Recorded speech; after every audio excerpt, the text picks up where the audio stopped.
Hi, welcome to the Forward Food Tech podcast, where we explore the future of food and agriculture with the people who are taking us there. This is the second episode of our series of podcasts focusing on venture capital raising. What do VCs care about most when investing in a food tech business? What are the growing trends in food tech? We're speaking to a special guest today, Giancarlo Addario, principal at 5 Seasons Ventures, to answer these questions.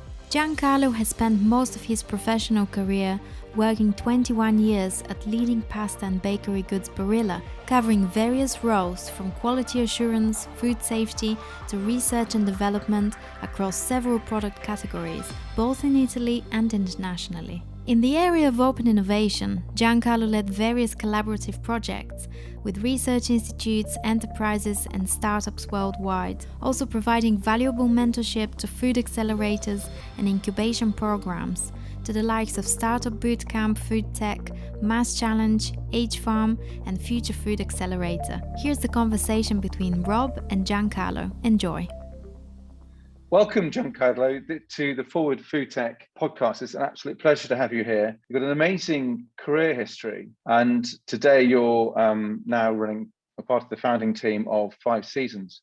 Tell me what 5 Seasons does. We are a venture capital fund. We are based in Paris, and we are specialized in food tech. So all we do is about food, from the beginning of the supply chain till the consumer part.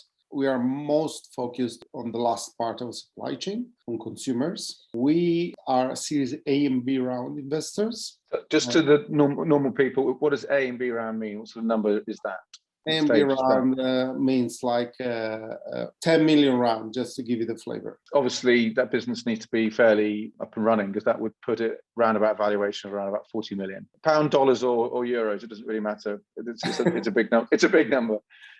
So what sort of revenues? Obviously, there will be some revenues for a business at that stage, but how important is revenues? It depends on the kind of company. Of course, it could be around from 2 to 5 million, or it could be even pre-revenues if we think about deep tech company, like the one we have invested in a company like this called Tropic Biosciences, that still solves consumers' problems, but working at the beginning of the supply chain. Great stuff. So how did you get to this place? You speak to a lot of people, and for years you hear about venture capitalists, and you see them as almost godlike in some ways, and you just think, well, how did you get to become a venture capitalist? What got you here?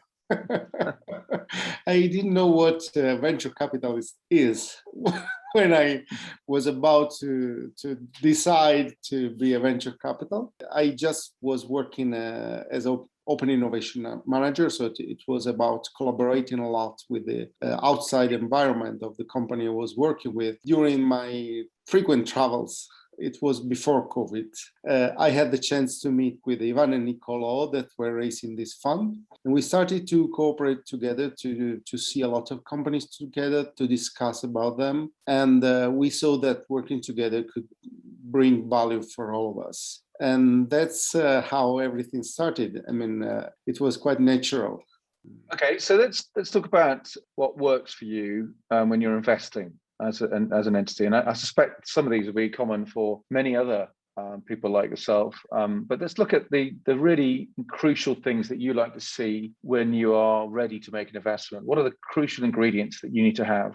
We need to have a very interesting product. We need to see some traction, potential or given traction. Better if it's already demonstrated on the field. We need to see ambitious and great entrepreneurs. We need to see a high potential for the company to grow based on these ingredients. I guess a lot of people could say that. What is the bit that you like to see? What's the thing that really makes it stand out? You must see hundreds of decks. What's the thing that really gets you about someone? I think the spark comes from the team. I have no doubts about this. You can see nice decks, you can listen to nice pitches, but once you meet the team, you really understand if there is something in it or not. And it's not only about one entrepreneur, but it's also about the entrepreneur with his or her co-founder, or the entrepreneur with his team. So how does the team work? What are the team dynamics? I think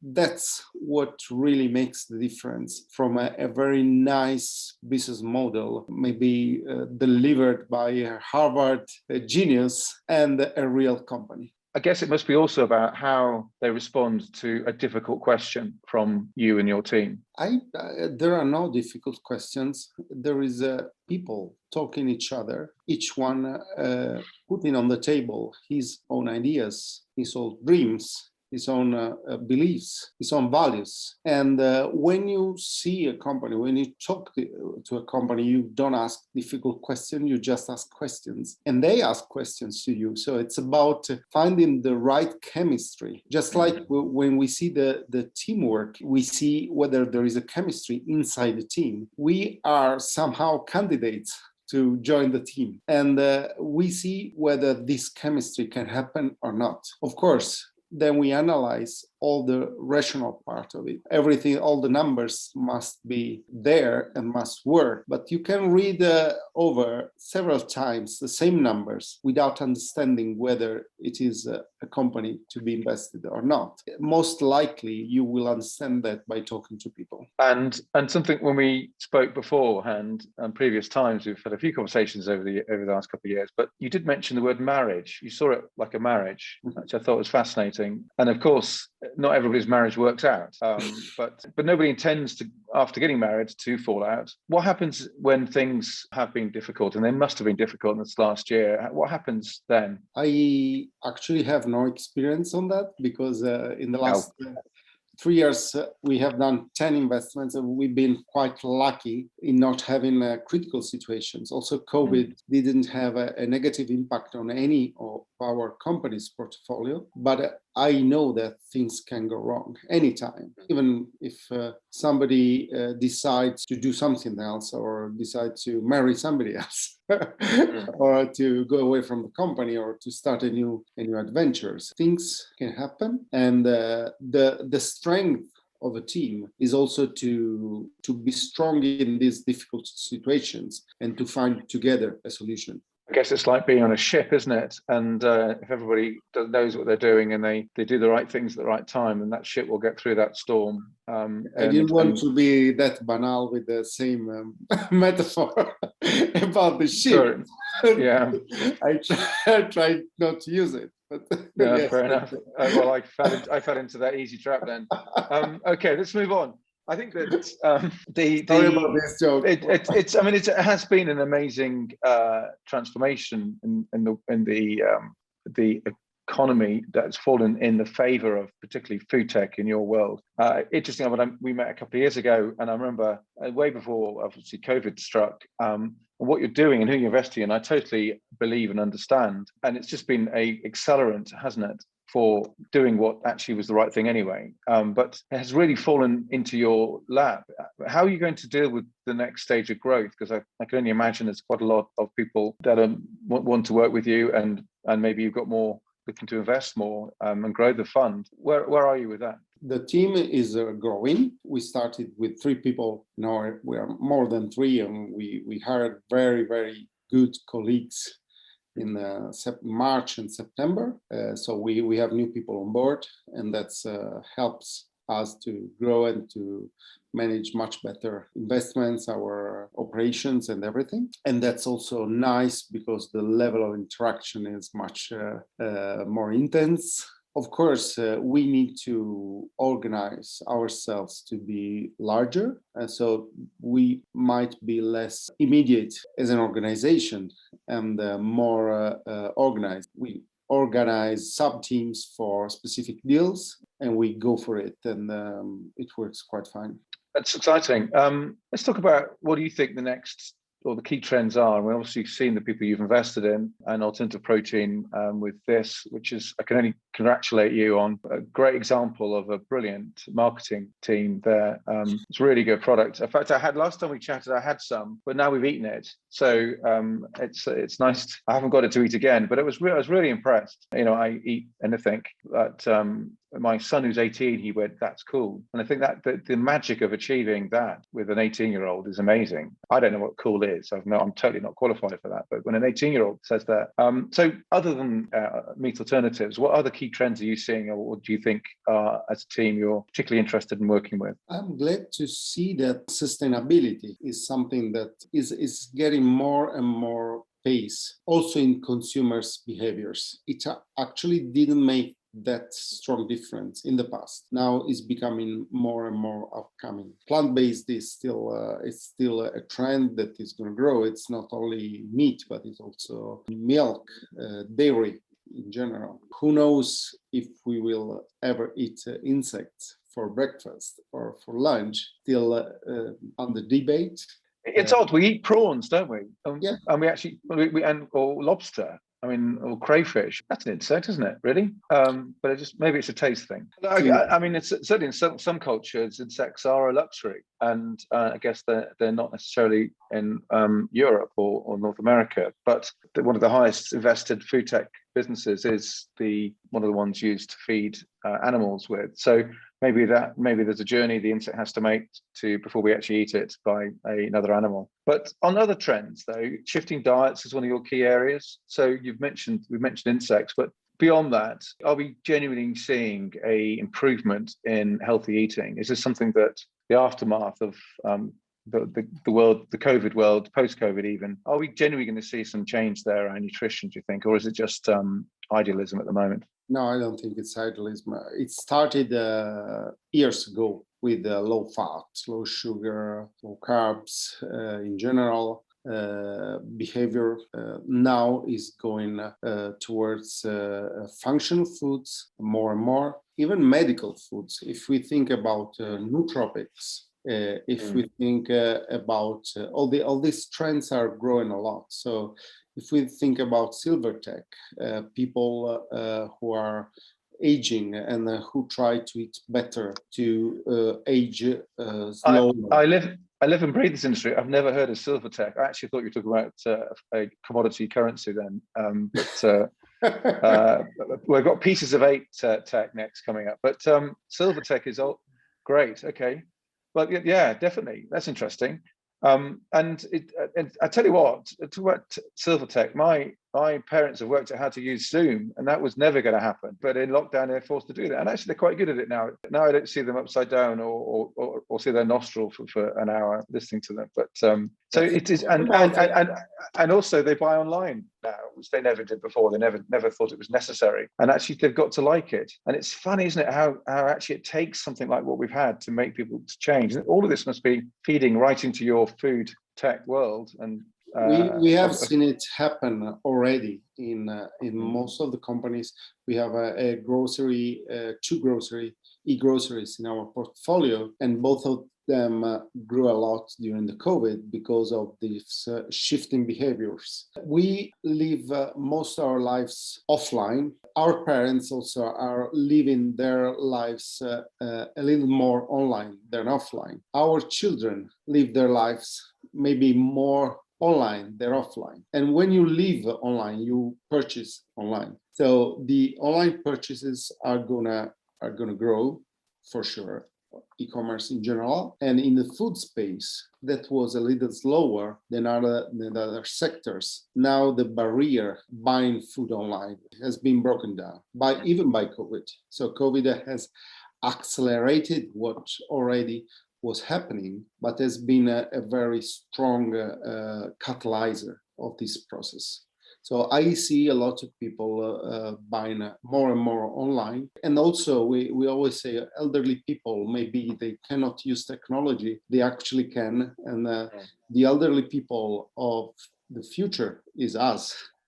And we always, we are here talking online also because of the COVID, but we would have done this talk online even in a non-COVID situation. You're absolutely right. And it's become normal, isn't it? Yeah, I think it's really exciting. I mean, I think one of the best things about online, though, is not just the growth of it, but the growth of independent food producers selling direct to consumer. I noticed you've got some really good investments in that, particularly pet care, lovely business there. very fond of. This actually, it's really liberated a lot of very modest food producers to build up direct commercial relationships with their consumers. That has been around for a long time. We were doing it 20 years ago as a business, but nothing new. But what it's done is created new habits around buying from those people. And I guess in a more open world, after vaccines and boosters are routine, will that continue? Do you think? Will that still continue for the small producers selling direct online? I think so, because selling online is not about selling, it's also about interaction with the consumers, know them much better, improve your products thanks to all the data that you achieve. Improve your products means to acquire more customers. And so it's a virtual loop that starts when you start selling online, if you are able to read through the data that you achieve. It's about data. It's about knowing, improving the interaction with your consumer. When I was working for a CPG company, the black box was the consumer. Everything, we could do anything to know more about consumers, to understand the consumers. We were trying to get data from the retailers. Now, the big advantage of be online and selling online is to talk directly, to interact directly to consumers. And that's a great advantage. Offline sales are not dead and will not die. They will turn in an improved, enhanced experience. So the points of sales will be points where you can make more experience, and then you can buy online. So there is a good synergy between online sales and offline sales. And I think the future is omnichannel. Also in terms of being flexible when shit happens, like COVID, a lot of companies who are flexible by working online and offline were able to really pivot their business models and to use both tools to acquire customers and to react to an event like COVID that nobody could expect before. I totally agree. I remember Dorset Cereals back in the early 2000s developed a very good online communication system, but never sold online. But it was different then about selling online. But their argument for that was to do precisely that, is to know their customers so well. And as somebody that's worked a lot with the supermarkets, as I have for pretty much all my life, the problem we have before this online selling direct, or at least communicating properly, you just have to take the supermarket's opinion of what is going on, who's buying it, why they're buying it, how often they're buying it, what they're doing with it when they buy it, all this stuff that is crucial to knowing what to do next, or to, as you say, improve your product alone, let alone develop new products. The challenge is it was a smoke, it was just a fog, and whereas you're right, this omnichannel is great, and of course it's de-risking that, because it's a blend of two things. You could lose a supermarket account for whatever reason, completely no fault of your own. It could be just simple circumstances, a change of buyer, change of department, something, and you're out, and not have another sale elsewhere. So it's a good strategy for lots of reasons. So it's interesting. We'll see where that goes next, shall we? You also look at productivity improvements within the food industry, it seems. So things to make more efficient, reducing waste. Those areas of interest. They're not very sexy, are they? I think actually probably they've got the biggest world impact of both profitability and sustainability. What do you think about that space? I think it's a very interesting space. I think that consumers are willing more and more to have products and services in that space, are more and more sensible. We need to solve a problem. I mean, the resources of the planet are limited, and we need to find solutions for that. Companies are all striving to find solutions to reduce waste, to reduce the use of plastic, to reduce the use of water. We have invested in a German company called Airwrap, who actually makes a bottle where you can drink water and you can feel the taste of a capsule that you put on the top of the bottle just by smelling it. So you have water without sugars, without anything inside, and you can have a lemon flavored. So this helps reducing the packaging waste, because you don't have any plastic bottles. And this helps in terms of shifting diets, because you have you drink water, not sugar inside your drinks. So it's very good combination of, you look curious, you want to try that. I think it sounds like magic. It really does. What flavors do they do? You said lemon, didn't you? I think they do several flavors, and they will be more and more as the time goes. Of course, based again on listening consumers' needs and habits, and it's really magic. You should try it. I can't wait. Put me on the list. I'll have to find the website. Just a top tip now for a brand that's listening to this and thinks, I really would like to work with 5 Seasons. I'm at the stage that you've discussed. I'm in the markets you've already mentioned. Top tip of not to do when they approach you. What's the one thing you don't want them to do? As I said before, it's not going to an exam. I would say be yourself. Talk about your openly about your product, about your business, about your dreams, about your ambition. And that's what to do. What not to do, I'd say, don't try to be fake. Don't try to tell me something that you are not, because going back to the marriage metaphor, if you don't know very well each other, it will be very unlikely that the journey that you are starting with your investor will be successful. When I first met you, Giancarlo, I asked you about a brand, and you said pretty much that. And we won't talk about that because it's not fair on that brand. But what I get from you is direct talking, but with a smile. So you know where you are, and I can imagine that it would be a bit of a waste of time to try and pull the wool over your eye. But I suspect your combination of analytical and compassionate for the honest truth is far too infectious for it not to happen. But I think that's absolutely right. We see quite often brands that are window dressing too much. And there's one thing being ambitious, but there's another faking it till you make it type of thinking. It's actually incredibly transparent, as you see a lot of it. One of the questions we've asked people in the past, and it might feel a bit odd answering this, but is there some people you'd like to thank in this world that helped you get to where you got to today? Who would they be? Good question. I actually don't know. Maybe you can't say your mum. You can't say your mum. That's what I'm saying. But, no, she's not involved in this.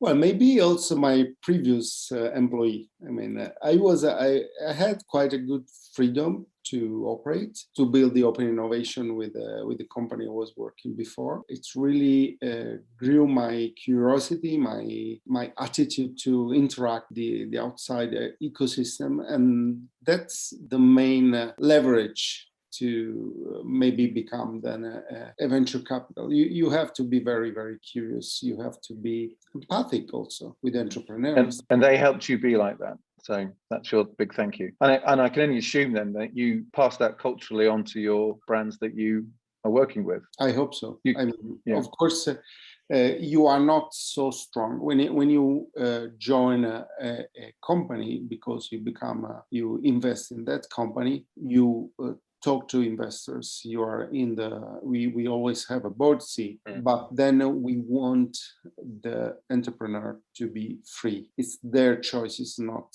our choice. We don't want to interfere with them too much.